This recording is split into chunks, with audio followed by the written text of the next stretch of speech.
Salut les amis, on a vécu une course absolument folle à Singapour ce dimanche. Des conditions difficiles, un circuit piégeux, un grand prix de nuit, tout, absolument tout était réuni pour vivre un grand prix dingue.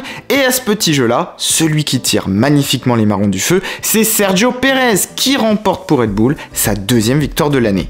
Ferrari sauve les meubles, McLaren nous sort le grand jeu. On débriefe de ce grand prix autour d'un top flop les amis, c'est parti. Avant ça, n'oubliez pas de vous abonner et d'activer la cloche des notifs, je compte sur vous pour ne rien manquer sur la chaîne. Et nous c'est parti, on démarre. Et premier du top, bah oui, c'est Sergio Pérez. Un départ réussi parfaitement. Pour le Mexicain, c'est simple, c'est exactement ce qu'il devait faire sur une piste aussi difficile que Singapour. Il a mis suffisamment de distance dès le départ avec Leclerc et la safety car, elle n'a pas eu d'incidence sur lui.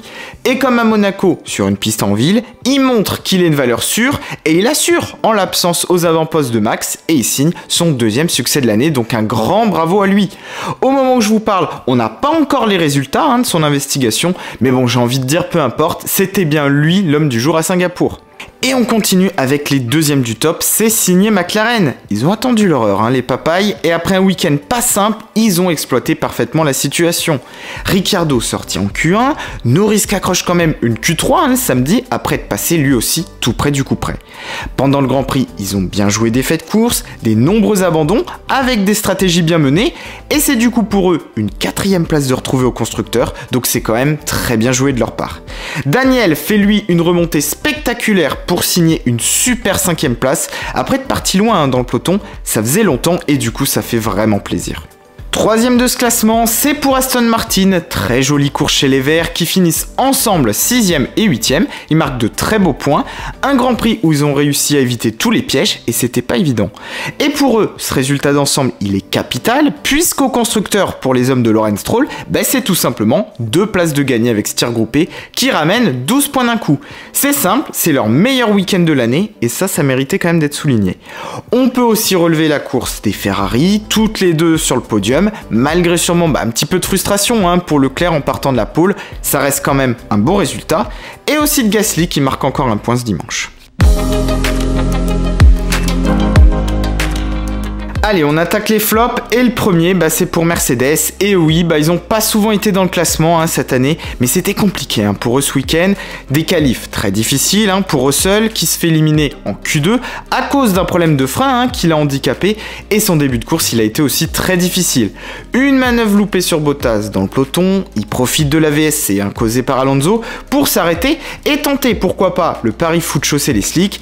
Il a évidemment aucune adhérence et il fait littéralement un slide en sortie. Après ça, il subit une crevaison en tentant de doubler Mick Schumacher, c'était du coup une course cauchemardesque pour lui.